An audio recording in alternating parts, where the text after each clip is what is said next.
వివరాలు పెట్టాలనే ఒక సంకల్పంతో ముఖ్యమంత్రి గారి అనుమతితో ఈ ప్రెజెంటేషన్ ఏర్పాటు చేయడం జరిగింది. ప్రధానంగా గోదావరి జలాల విషయంలో కానీ కృష్ణా జలాల విషయంలో కానీ మనం అధికారంలో వచ్చిన తర్వాత డిసెంబర్ 7, 2023 నుంచి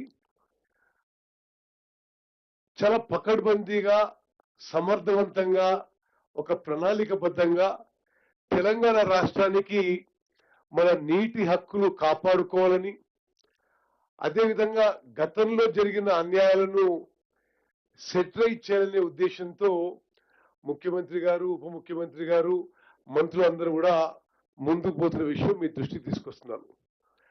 అదేవిధంగా ప్రతిపక్షంలో ఉన్న వాళ్ళు చాలా బాధ్యతారహితంగా వాళ్ళు మాట్లాడుతున్న విషయం కూడా ఈరోజు మీరు ప్రెజెంటేషన్ లో మీరు గమనిస్తారు. కృష్ణా జలాల విషయంలో వాళ్ళు తీరని మోసం, అన్యాయం, ద్రోహం చేసిన తెలంగాణకి ఎక్కువ నీళ్లు ఆంధ్రాకి ఇచ్చే విధంగా వాళ్ళు ఒప్పుకొని, ఆ తర్వాత మనం అధికారంలో వచ్చిన తర్వాత అది ట్రిబ్యునల్లో ఆ విషయాన్ని మొత్తం రీఓపెన్ చేసిన మరి మన కృషి అయితే వాళ్ళు బయట మాట్లాడేది మరొకటి. అదేవిధంగా గోదావరి నది జలాలు రాయలసీమ తరలించడానికి ప్రయత్నాలు వాళ్ళు మొదలుపెట్టి మరి ఈ మధ్యకాలంలో మన మీద, మన ప్రభుత్వం మీద దుష్ప్రచారం చేసే విషయం కూడా మీరు గమనిస్తున్నారు. మరి ముఖ్యమంత్రి గారు మేము చేసిన కృషికి అనుగుణంగా నిన్న కేంద్ర ప్రభుత్వం గౌరవ పిసిసి ప్రెసిడెంట్ గారికి స్వాగతం పలుకుతూ మరి మా కృషికి అనుగుణంగా కేంద్ర ప్రభుత్వం స్పందిస్తూ ఆంధ్రప్రదేశ్ ప్రతిపాదించిన ఈ పోలవరం బనకచెర్ల లింక్ ప్రాజెక్ట్ ని తిరిగి వెనక్కి పంపి, దయచేసి మీరు గమనించాలి, వాళ్ళ ప్రాజెక్ట్ ప్రపోజల్ ని వెనక్కి పంపించి మేమైతే వాదించామో గోదావరి వాటర్స్ డిస్ప్యూట్ ట్రిబ్యునల్ 1980 అవార్డుకి ఇది వ్యతిరేకంగా ఉందని చెప్పడం, దాంతో ఏకీభవించి కేంద్ర ప్రభుత్వం నిన్న అది వెనక్కి పంపించిన విషయం కూడా నేను మీ అందరికీ మనవి చేస్తున్నాను. మీరు దయచేసి ఒక 50 నిమిషాల పాటు ఓపికగా మీరు వినాలని కోరుకుంటూ ఈ విషయాన్ని విస్తృతంగా మరి అందరికీ తెలియజేయాలని చెప్పి కూడా మీకు మనవి చేస్తున్నాను. ఏమైనా ఇష్యూస్ ఉంటే రాసుకోండి. మొత్తం ప్రెజెంటేషన్ అయిపోయిన తర్వాత మీరు ఎవరైనా ఏదైనా విషయాలు, సందేహాలు ఉంటే అవి జవాబు చెప్తామని చెప్పి మనవి చేస్తూ, ఓకే, నెక్స్ట్ స్లైడ్. ఈ ప్రెజెంటేషన్ లో గోదావరి నది వ్యవస్థ మరియు తెలంగాణ, ఆంధ్రప్రదేశ్ రాష్ట్రాల ప్రాజెక్టులు వివరిస్తాం. పోలవరం బనకచెర్ల లింక్ ప్రాజెక్టు ఆవిర్భావం 2019లో అంటే టిఆర్ఎస్ గవర్నమెంట్ లో గోదావరి జలాలని కృష్ణా, పెన్నా నదులకు మళ్లింపుపై ఆనాడు కేసీఆర్ ముఖ్యమంత్రిగా, జగన్మోహన్ రెడ్డి గారు అటు ముఖ్యమంత్రిగా జరిగిన చర్చల విషయాలు, అదేవిధంగా పోలవరం బనకచెర్ల లింక్ ప్రాజెక్ట్ ప్రతిపాదన, పరిధి, ఆ ముఖ్య అంశాలు, మరి ప్రాథమిక నిర్వహణ నివేదిక, అదేవిధంగా ఏ విధంగా ఈ ప్రాజెక్టు చాలా చట్టాలని ఉల్లంఘిస్తూ ప్రతిపాదించబడ్డ విషయం కూడా మీకు మనవి చేస్తున్నా. ఇది కేంద్ర ప్రభుత్వం కూడా చెప్పడం జరిగింది.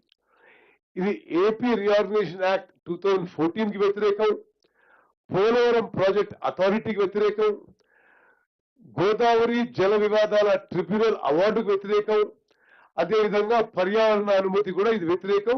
దీనికి నిన్న మా రిప్రజెంటేషన్ మీదనే ఎన్వైరన్మెంట్ మినిస్ట్రీ ఆంధ్ర ప్రాజెక్ట్ ని, ఆంధ్రప్రదేశ్ ప్రపోజల్ ని రిజెక్ట్ చేయడం జరిగింది. అదేవిధంగా ఈ పథకం వల్ల తెలంగాణలో ఏమి మన కన్సర్న్స్ ఏంటిది, మన ఆందోళన ఏంటిది? ఎందుకంటే మీరు మీడియాలో చూస్తుండొచ్చు, చంద్రబాబు గారు ఏమంటారు అంటే ఇది తెలంగాణ దాటి ఆంధ్రాకి వచ్చి ఆంధ్ర నుంచి సముద్రంలో కలిచేటప్పుడు మేము ఉపయోగించుకుంటున్నాం, మీకే ఇబ్బంది అనే విషయం వాళ్ళు చెప్తున్నారు. దాంట్లో వాట్ ఆర్ అవర్ కన్సర్న్స్ కూడా ఎక్స్ప్లెయిన్ చేస్తాం. అదేవిధంగా తెలంగాణ ప్రభుత్వం తీసుకునే చర్యలు మరి భవిష్యత్ కార్యాచరణ. నెక్స్ట్, మరి గోదావరి నది గురించి 1-2 నిమిషాల్లో నేను మీకు మనవి చేస్తాను. డెక్కన్ ప్లాటోలో ఉన్న గోదావరి నది గంగా నది తర్వాత భారతదేశంలోనే రెండవ అతిపెద్ద నది. ఈ నది మహారాష్ట్రలో నాసిక్ జిల్లాలో మరి మొదలై ఆ ఇది 1465 కిలోమీటర్లు ప్రవహించి మహారాష్ట్ర, తెలంగాణ, ఆంధ్రప్రదేశ్ ద్వారా ప్రవహించి మరి సముద్రంలో కలుస్తుంది. ప్రధాన ఉపనదులలో ప్రవర, పూర్ణ, మంజీరా, మానేరు, పెన్గంగా, వార్దా, వైన్ గంగా, ప్రాణహిత, ఇంద్రావతి మరియు శబరి నదులు ఉన్నాయి. ఈ నది తెలంగాణ రాష్ట్రంలో కందకుర్తి గ్రామం, రెంజల్ మండలం, నిజామాబాద్ జిల్లా సమీపంలో ప్రవేశిస్తుంది. పరివాహక ప్రాంతం క్యాచ్మెంట్ ఏరియా, పరివాహక ప్రాంతం మహారాష్ట్ర, కర్ణాటక, మధ్యప్రదేశ్, ఛత్తీస్గఢ్, ఒరిస్సా, తెలంగాణ మరియు ఆంధ్రప్రదేశ్ రాష్ట్రాల్లో నుండి ఉంది. నెక్స్ట్ ఓకే, ఇప్పుడు ఆ నది మీద ఉన్న ప్రాజెక్టులపై సుబ్రహ్మణ్య ప్రసాద్ గారు చాలా కాలం గోదావరి బేసిన్ మీద ప్రాజెక్టులు చూస్తున్నారు. He's deputy director Godavari basin. మీరు క్లుప్తంగా గోదావరి నదిపై ప్రాజెక్టుల విషయం తెలియజేయండి.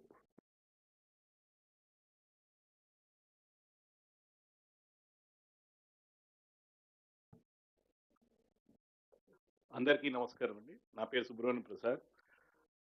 నేను గోదావరి నది పరివాహక ప్రాంతంలో మన రాష్ట్రంలో చేపట్టిన ప్రాజెక్టులు, వాటి వివరాలు క్లుప్తంగా మీ ముందు ఉంచుతాను. అదేవిధంగా ఈ ఆంధ్రప్రదేశ్లో కూడా ఏ విధంగా ప్రాజెక్ట్స్ టేకప్ చేయబడుతున్నాయి, మనకి ఎట్లా ఇబ్బంది కలుగుతుంది కొన్ని ప్రాజెక్ట్స్ మూలన, వాటి గురించి మేము మీకు వివరిస్తాం సార్.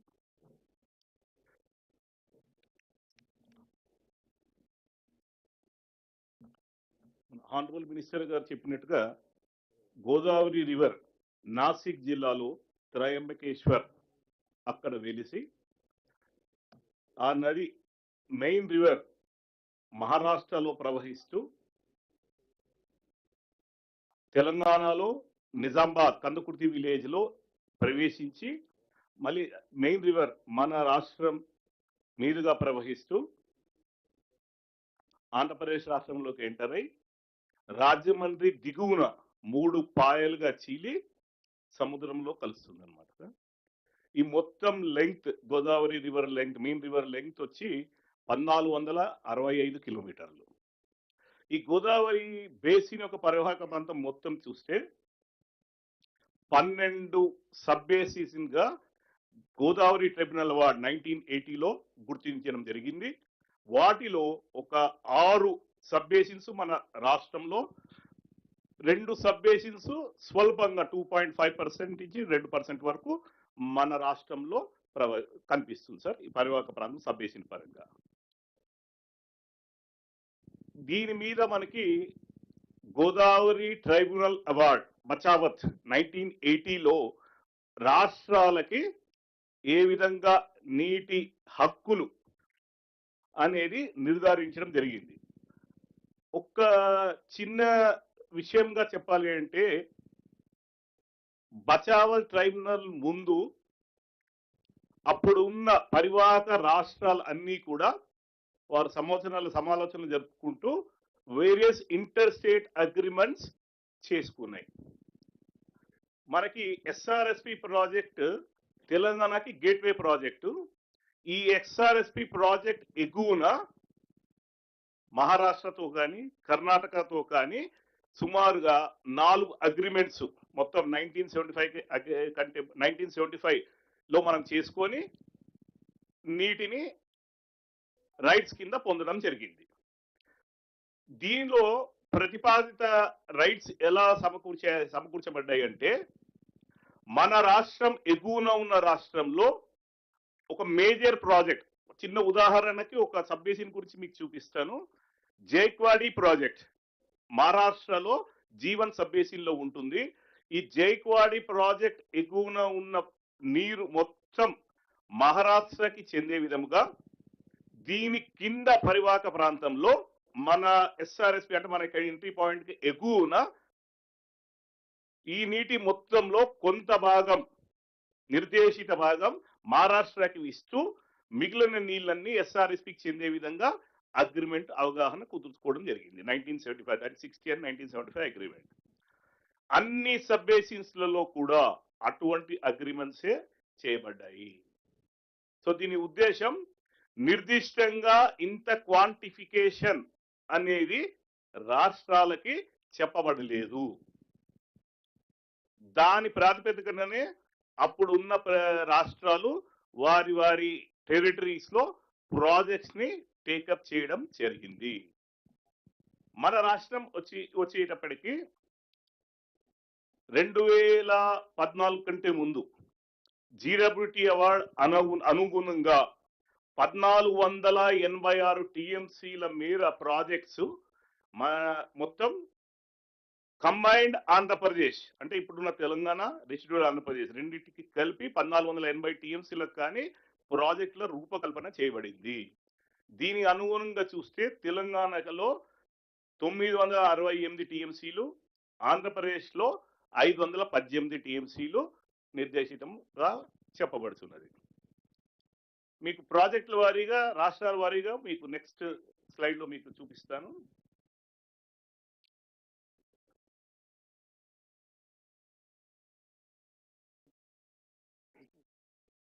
గోదావరి రివర్ గమనిస్తే సార్, పశ్చిమ కన్వల్లో వెరసి చెప్పినట్టుగా త్రయంబకేశ్వర్ నాసిక్ జిల్లాలో మహారాష్ట్ర ద్వారా ప్రవహిస్తూ తెలంగాణలో నిజామాబాద్ కందుకుర్తి విలేజ్ లో ప్రవేశిస్తుంది. ఈ రివర్ కి కుడివైపున మనకి మంజీరా సబ్ బేసిన్ ముఖ్యమైన ట్రిబ్యూటరీ, మంజీరా రివర్ ట్రిబ్యూటరీ, వీటిలో ఒక 4-5 ముఖ్యమైన ప్రాజెక్ట్స్ ఉన్నాయి. ఈ మంజీరా రివర్ మహారాష్ట్రలో వెరసి కర్ణాటక ద్వారా ప్రవహిస్తూ తెలంగాణలో మొట్టమొదటి ప్రాజెక్ట్ గా మనం సింగూర్ ప్రాజెక్ట్ 29 టీఎంసీల స్టోరేజ్ కెపాసిటీ తోటి ఈ ప్రాజెక్ట్ టేకప్ చేయబడింది. ఈ ప్రాజెక్ట్ దిగువన మనకి మంజీరా బ్యారేజ్ అని ఒక బ్యారేజ్ కట్టుకొని ఇక్కడి నుంచి మన Hyderabad water supply, drinking water supply కొరకు మనం ఇక్కడి నుంచి తీసుకురావడం జరుగుతున్నది. దీని దిగువన మనకి ఇట్లా వచ్చినట్టయితే గన్పూర్ యానికట్ 1905లో ఈ ప్రాజెక్ట్ టేకప్ చేసి కంప్లీట్ చేయబడడం జరిగింది. దీని యూటిలైజేషన్స్ 4.05 టీఎంసీలు దీని యొక్క యూటిలైజేషన్. దీని దిగువన మనకి నిజాం సాగర్ ప్రాజెక్ట్ 1931లో టేకప్ చేయడం జరిగింది. అప్పుడు ఉన్న ఏషియాలోనే ఇది లార్జెస్ట్ మేసనరీ డ్యామ్ కింద పరిగణించారు. ఈ నిజాం సాగర్ ప్రాజెక్ట్ కి 22 టీఎంసీల స్టోరేజ్ కెపాసిటీ నిర్మించడం జరిగింది. గోదావరిలో సిల్ట్ ఫ్యాక్టర్ చాలా అధికంగా కనిపిస్తుంది. దాని మూలాన మనం ఇక్కడ 22 టీఎంసీల నిజాం సాగర్ స్టోరేజ్, ఒక 11 టీఎంసీలు, సగానికి సగం మనం సిల్టేషన్ మూలాన స్టోరేజ్ కోల్పోవడం జరిగింది. దాన్ని మనం పునరుద్ధరణ కార్యక్రమం ఒకసారి తీసుకున్నప్పటికీ 5 టీఎంసీల దాకా మనం పునరుద్ధరించగలిగాం.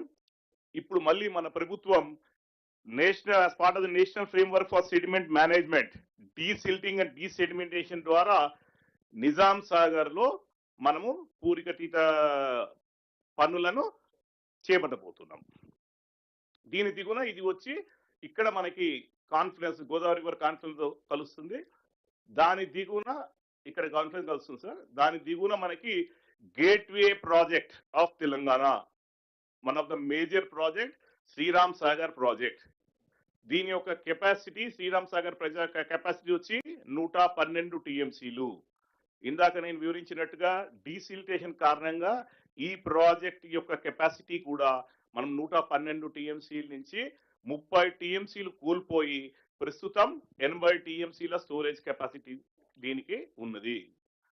ఈ ప్రాజెక్ట్ ని కూడా మనము national framework for sediment management, desilting and desedimentation part కింద ఇక్కడ కూడా మనం చేయబోతున్నాం, టేకప్ చేయబోతున్నాము.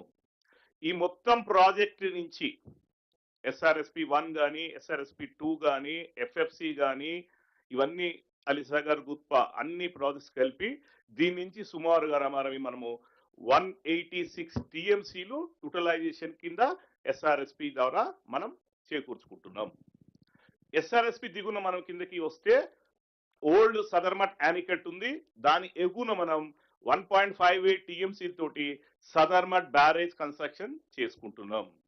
ఇంకా మన కిందకి వస్తే left side of the river main Godavari నుంచి ఒక ఇంపార్టెంట్ ట్రిబ్యూటరీ కడం ట్రిబ్యూటరీ మనకి కనిపిస్తుంది. దీని మీద మనం కడం ప్రాజెక్ట్ అని ఒక మేజర్ ప్రాజెక్ట్ 11.75 టీఎంసీకి మనం నిర్మించుకున్నాం. ఇక్కడ కూడా మనకి అదే ఇబ్బందికరమైన విషయం ఎదుర్కొన్నాం because of the siltation part. So ఇక్కడ కూడా మనకి ఒక సుమారుగా 3.5 టీఎంసీలు మనం కోల్పోయినాం. దీన్ని కూడా పునరుద్ధరించుకునే కార్యక్రమం మనం ప్రభుత్వంలో ఇప్పుడు చేపట్టబోతున్నాం. అదే కాకుండా దీని ఎగువన ఒక కుప్తి బ్యారేజ్ అని బ్యారేజ్ కన్స్ట్రక్షన్ టేకప్ చేస్తూ దాని యొక్క ఏదైతే మనకి కోల్పోయామో దాన్ని కొంతమేర మనం నివారించుకునే ప్రక్రియలో ముందుకు సాగుతున్నాం. కడం నుంచి ఇంకా కిందకి వస్తే మనకి ముఖ్యమైన ప్రాజెక్టు శ్రీపాద ఎల్లంపల్లి ప్రాజెక్ట్. ఈ శ్రీపాద ఎల్లంపల్లి ప్రాజెక్ట్ నుంచి మనకి 60.36 టీఎంసీలకి హైడ్రోజల్ క్లియరెన్స్ ఉంది. 60 టీఎంసీల యూటిలైజేషన్ కి మనం ఈ ప్రాజెక్ట్ ద్వారా ప్లాన్ చేసుకున్నాం. దీంట్లో 40 టీఎంసీలు ఎస్వైపి కింద అంతర్గతంగా ఆయకట్టి శ్రీపాద ఎల్లంపల్లికి అంతర్గతంగా ఆయకట్టి దీనికి 40 టీఎంసీలు. ఇదే కాకుండా మనము 2007లో doctor BR Ambedkar Pranahita Chevella project కి కింద తుమ్మడెట్టి దగ్గర 152 మీటర్లకి ఒక బ్యారేజ్ కట్టి నిర్మాణం చేసి దీని నుంచి కెనాల్ ద్వారా తీసుకొచ్చి ఎస్వైపిలో మన శ్రీపాద ఎల్లంపల్లిలో వేసే కార్యక్రమం 160 టీఎంసీలు. ఈ దీంట్లో 4 ప్యాకేజీలు మనం విభజన చేసి అప్పుడు తీసుకున్నాం. 3 ప్యాకేజీలు గ్రావిటీ ద్వారా లాస్ట్ ప్యాకేజీలో 20 మీటర్ల మేర మనకి ఎత్తుతోటి శ్రీపాద ఎల్లంపల్లి ప్రాజెక్టులో 160 టీఎంసీలు వేసే కార్యక్రమమే ప్రాణహిత చేవెళ్ల ప్రాజెక్ట్. ఇట్లనే లెఫ్ట్ కి మనకి ఇంకా ముందుకు పైకి వెళ్ళినట్టయితే మేజర్ ట్రిబ్యూటరీగా పెన్గంగా ట్రిబ్యూటరీ ఉంటుంది. ఈ పెన్గంగా ట్రిబ్యూటరీ మనకి మహారాష్ట్ర ద్వారా వస్తూ ఒక ఉమ్మడి ప్రాజెక్ట్ 1975 అగ్రిమెంట్ కి అనుగుణంగానే లోవర్ పెన్గంగా అనే ఉమ్మడి ప్రాజెక్ట్ ఒకటి మనం తీసుకోవడం జరిగింది. అది ఇంకా ఆన్గోయింగ్ ప్రాజెక్ట్ గా ఇప్పుడు ఎగ్జిక్యూషన్ లో ఉన్నది. మనం దీని నుంచి కావాల్సిన బెనిఫిట్స్ ని అర్లీగా చేకూరే విధానంగా మనము చెనక కరోటా బ్యారేజ్ అని చెప్పి దిగువన ఒక లిఫ్ట్ ఇరిగేషన్ స్కీమ్ తీసుకొని ఆదిలాబాద్ జిల్లాకి సాగునీరు అందించే కార్యక్రమం తీసుకున్నాం. ఇది రెండు టీఎంసీల సామర్థ్యంతో మనకి ఈ ప్రాజెక్ట్ చేపట్టాం. ఈ పెనుగంగా రివర్ మనకి వచ్చి వార్దా రివర్, వార్దా అనేది ఇంకో మేజర్ ట్రిబ్యూటరీ. ఇది మధ్యప్రదేశ్ మహారాష్ట్రాల గుండా ప్రవేశిస్తూ పెనుగంగా వార్దా రివర్ సంగమంగా ఇక్కడ జాయిన్ అయ్యి అక్కడి నుంచి కిందకి వచ్చి మనకి ఇక్కడ తెలంగాణ రాష్ట్రంలో ఇక్కడ వరకు ప్రవేశిస్తూ ఈ ప్రాంతంలో వెయిన్ గంగా రివర్, ఇది one of the major tributary of the river Godavari. అన్ని గోదావరి ట్రిబ్యూటరీస్ లో ఇది లార్జెస్ట్ ట్రిబ్యూటరీ. ఈ వెయిన్ గంగా రివర్ అంటే ఇది మధ్యప్రదేశ్ లో వెలసి మహారాష్ట్రలో పారుతూ మనకి తెలంగాణలో ఎంటర్ అయిన క్రమంలో ఇక్కడ నుంచి మళ్ళీ గోదావరిలో వచ్చి జాయిన్ అయ్యేంత వరకు ఈ రివర్ ని మన రాష్ట్ర పరిధిలో ఏదైతే ఉంటుందో బార్డర్ లో ఈ రివర్ ని ప్రాణహిత రివర్ అని పిలుస్తారు. ఆ ప్రాణహిత రివర్ నామకరణంతో ప్రాణహిత సబ్ బేసిన్ అని ఈ సబ్ బేసిన్ ని పిలుస్తాం అనమాట. సో నేను చెప్పినట్టుగా ఇక్కడ ఆల్రెడీ తుమ్మిడిహెట్టి బ్యారేజ్ ఆ బీసీ మన Pranahita doctor BR Ambedkar Pranahita Chevella project భాగంలో ఇక్కడ తుమ్మిడి బ్యారేజ్ కింద చెప్పడం జరిగింది. దీని యొక్క సంగమమే ఇక్కడ మనకి కాళేశ్వరం మనకి హిస్టారికల్ టెంపుల్ ఉంది.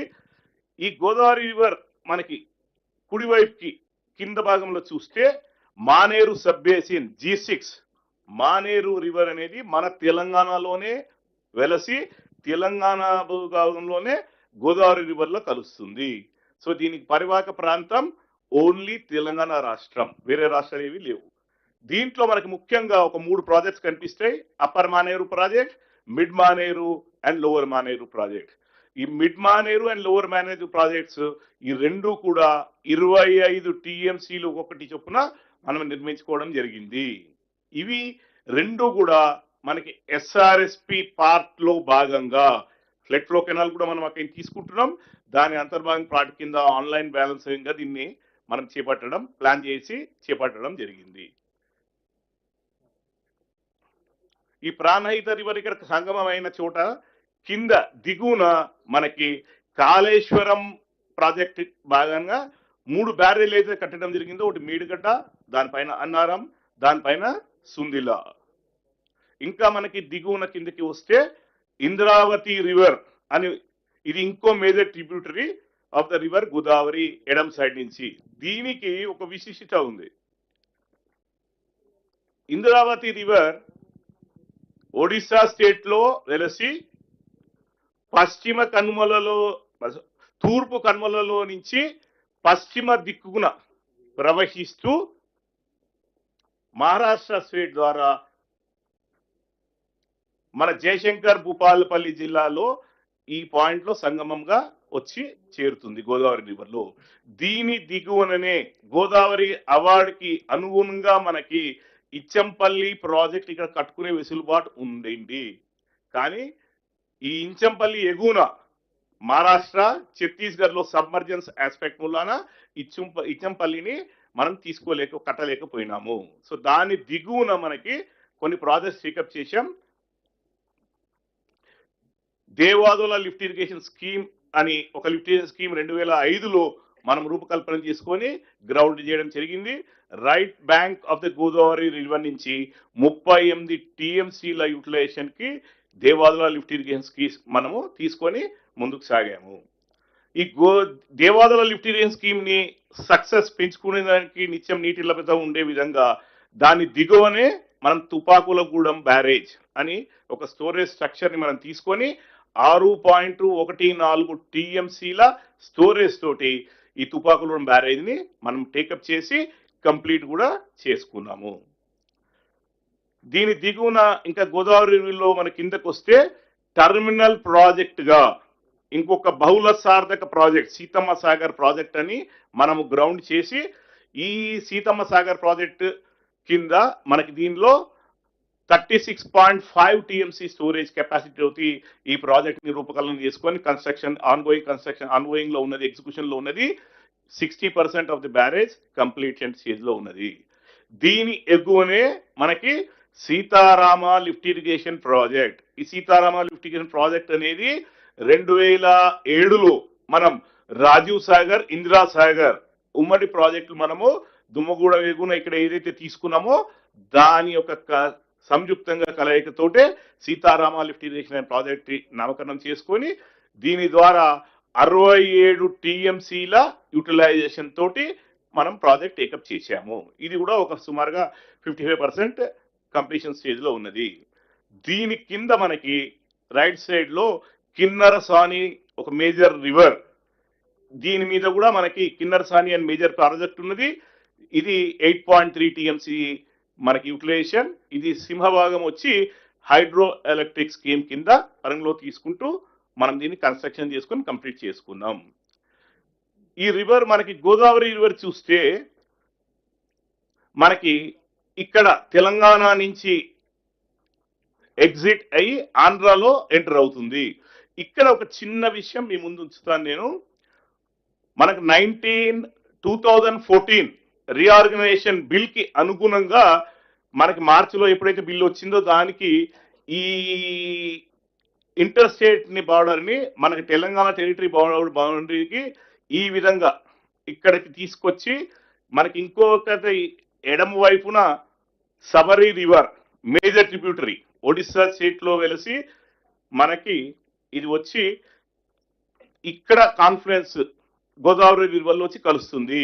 సో మన తెలంగాణ టెరిటరీ ఇక్కడ దాకా ఉండే 2014 బిల్ పాస్ అయిన తర్వాత ఒక అమెండ్మెంట్ తీసుకొచ్చి ఈ భాగాన్ని, అంటే ఇక్కడ 7 మండలాలు ఉంటాయి, 7 మండలాలని ఆంధ్రప్రదేశ్ లోకి కలిపి మనకి ఈ విధంగా బోర్డర్ ని మార్చడం జరిగింది. ఇది భద్రాచలం టౌన్. ఈ భద్రాచలం మటుకు తెలంగాణ అంతర్భాగంగా ఉంచడం జరిగింది. గోదావరి రివర్ ఇంకా కిందకి వస్తే ఇక్కడ పాపికి గమనిస్తే ఇది పాపి కొండలు 55 కిలోమీటర్ల నిడివి గల ఈ పాపికొండల ద్వారా ప్రవహిస్తూ దానికి gateway project of Andhra Pradesh Polavaram project ఏదైతే ఇప్పుడు ఎగ్జిక్యూషన్ లో ఉన్నదో దీనికి నేషనల్ ప్రాజెక్ట్ స్టేటస్ కూడా 2016 బిల్లులో ఇవ్వడం జరిగింది. ఈ పోలవరం ప్రాజెక్ట్ జీడబ్ల్యూటీ అవార్డు ప్రకారంగా చూసినా టిఎస్సి అప్రూవల్స్ ఇచ్చిన అనుగుణంగా కూడా చూసినా కానీ పోలవరం ప్రాజెక్ట్ నుంచి ఆంధ్రప్రదేశ్ రాష్ట్రం 484.5 టీఎంసీలకు మించి నీరు వాడడానికి వీల్లేదు. They can only draw water up to maximum limit of 484.5 TMC. దీని దిగువన పోలవరం ప్రాజెక్ట్ మనకి చాలా ఏళ్లు పడుతుందని అప్పుడు ప్రభుత్వం ఉమ్మడి రాష్ట్రంలోనే ఒక 4 స్కీమ్స్ ని టేకప్ చేయడం జరిగింది. ఒకటేమో Pushkara, Venkatanagaram, Thadipudi and Chagalnadu to reap the early benefits as part of the Polavaram project. ఈ టెంపరీ స్కీమ్స్ గా వీటిని తీసుకొని సిడబ్ల్యూసి నుంచి కూడా అప్రూవల్స్ తీసుకున్నారు. కానీ దానిలో పొందుపరిచిన విషయం ఏంటంటే ఎప్పుడైతే పోలవరం ప్రాజెక్ట్ కంప్లీట్ అయ్యి బెనిఫిట్స్ ని కనుక సమకూర్చేది మొదలైన ఎడల ఈ 4 ప్రాజెక్ట్స్ కూడా అబాండన్ చేయవలసినదే.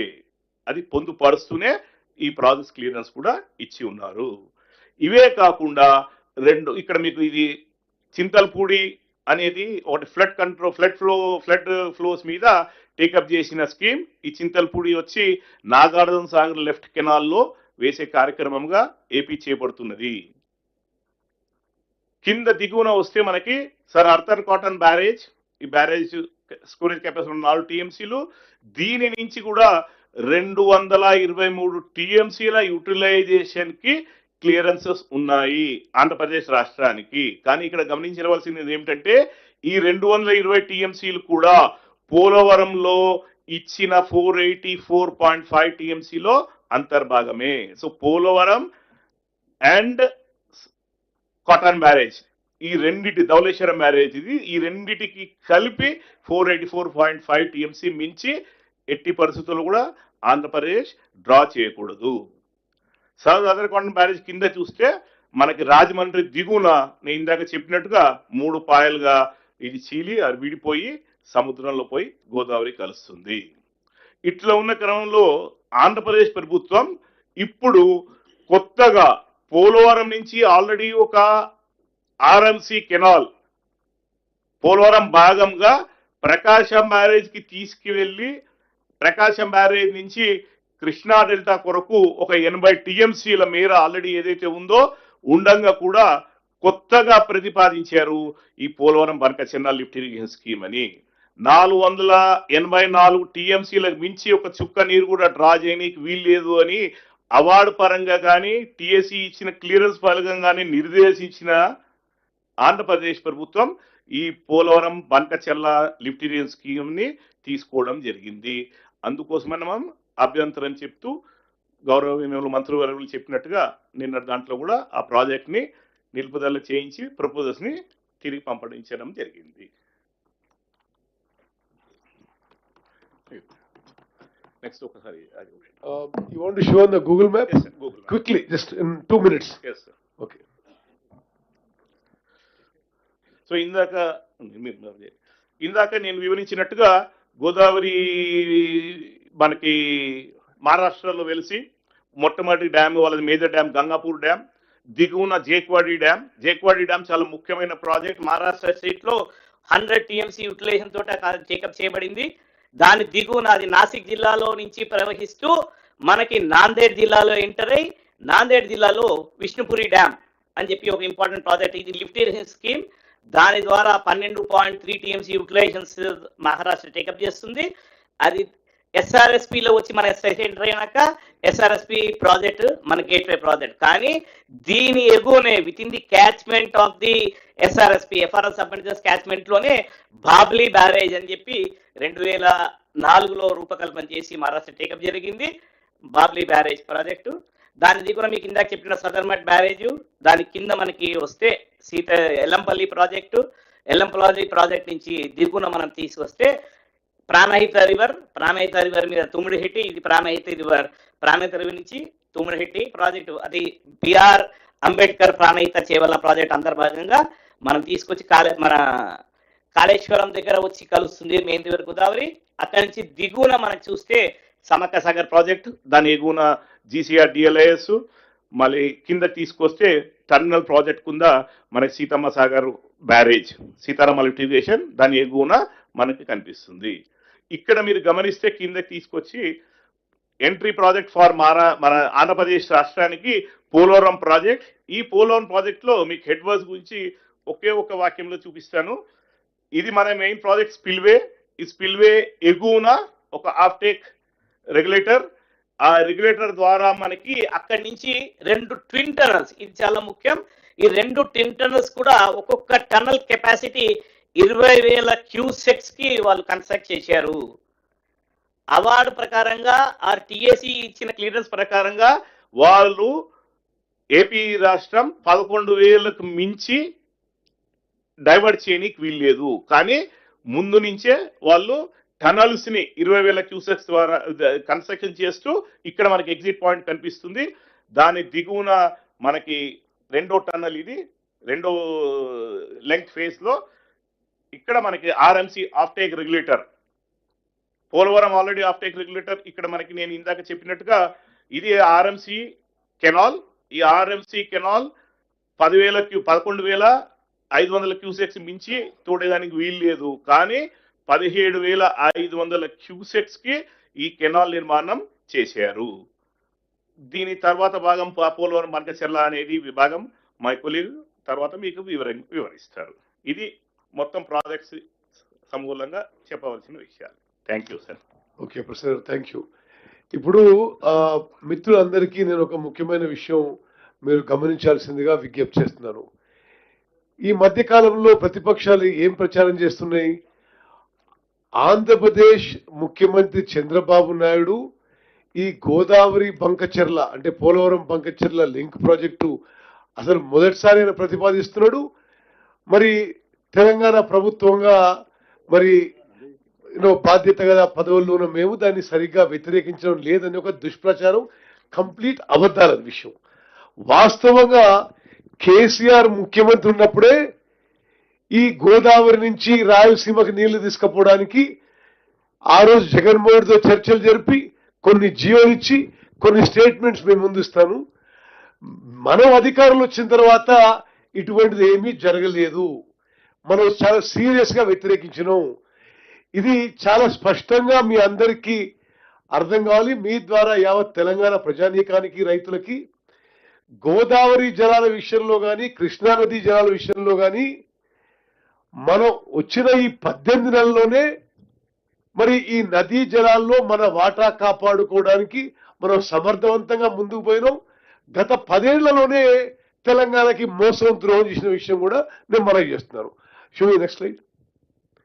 ఇప్పుడు 2016లో కేంద్ర ప్రభుత్వం ఆ రోజు అపెక్స్ కౌన్సిల్ మీటింగ్ పెడితే ఆంధ్రప్రదేశ్ నుంచి చంద్రబాబు గారు, తెలంగాణ నుంచి కేసీఆర్ గారు అటెండ్ అయ్యారు. Sir irrigation ministers Devineni Umamaheswararao, Harish Rao కూడా అటెండ్ అయ్యారు. ఆనాటి కేంద్ర జలవనరుల మంత్రి ఉమాభారతి గారి అధ్యక్షత జరిగింది. ఆ మీటింగ్ లో రికార్డెడ్ మినిట్స్ లో మరి కేసీఆర్ గారు మాట్లాడిన మాటలు సార్ మీకు చదివి వినిపిస్తుంది. ఎందుకంటే ఏ విధంగా వాళ్ళ హయాంలో తెలంగాణకు అన్యాయం జరిగిన విషయం అర్థం కావాలి. 2016 సెప్టెంబర్ 21 జరిగిన తొలి అపెక్స్ కౌన్సిల్ సమావేశంలో ఆనాటి తెలంగాణ ముఖ్యమంత్రి మాట్లాడుతూ కృష్ణా నదిలో 2 రాష్ట్రాల్లో ఇప్పటికే ఉన్న ప్రస్తుత నిర్మాణంలో ఉన్న మరియు ప్రతిపాదిత ప్రాజెక్టుల కోసం 1000 టీఎంసీలకు పైగా నీరు అవసరం అవుతుంది. అదే సమయంలో గోదావరి నదిలో ప్రతి సంవత్సరం 3000 టీఎంసీలకు పైగా నీరు సముద్రంలో వృధాగా వెళుతోంది. అందువల్ల అందుబాటులో నీటిని దాన్ని ఎలా సమర్థవంతంగా వినియోగించాలో నిర్ణయించుకోవాలి అని కేసీఆర్ గారు ఆ రోజు సెప్టెంబర్ 21, 2016 భారత ప్రభుత్వం పిలిచిన అపెక్స్ కౌన్సిల్లో ఆయన చెప్పిన విషయం. ఇది మీరు అందరూ గమనించాలని చెప్పి మిమ్మల్ని కోరుకుంటూ మరి నెక్స్ట్ అదే విధంగా ఇక్కడ టిఆర్ఎస్ ప్రభుత్వం అధికారంలో ఉన్నప్పుడే 2018 మార్చి 29న, అదేవిధంగా 2018 జూన్ 13న, అదేవిధంగా 2018 సెప్టెంబర్ 5వ తారీఖున వివిధ జియోలు ఇచ్చి గోదావరి జలాలని రాయలసీమ తీసుకునే విధంగా ప్రతిపాదనలు వాళ్ళు చేస్తుంటే వీళ్ళు సప్పుడు కూర్చొని తెలంగాణ ద్రోహం జరుగుతుంటే ఏ మాత్రం మరి దాన్ని అడ్డుకునే విధంగా ఏమీ చర్యలు తీసుకోకుండా ఈ రోజు వాళ్ళు మాట్లాడే మాటలు మరి ఎంత హాస్యాస్పదమో మీరు గమనించాలి. అదే కాదు 2018లో ఒక GOMS 98 ఇచ్చి దానికి 6,000 కోట్ల రూపాయలు మరి పరిపాలన ఆమోదం కూడా ఆంధ్రప్రదేశ్ ప్రభుత్వం ఆ రోజు చేసింది. నెక్స్ట్ జియో ఇచ్చి అడ్మినిస్ట్రేటివ్ శాంక్షన్ ఇవ్వడం కాదు, 1000 కోట్ల వరకు ఖర్చు కూడా చేసిండ్రు. టెండర్లు ఆహ్వానించి పనులు మొదలు పెట్టిండ్రు. సరే ఆ తర్వాత పనులు ముందుకు పోలేదు మాట వాస్తవం. కానీ కేసీఆర్ ముఖ్యమంత్రి ఉండగానే గోదావరి జలాలు రాయలసీమ తీసుకుపోవడానికి అన్ని విధాలుగా ఏ విధంగా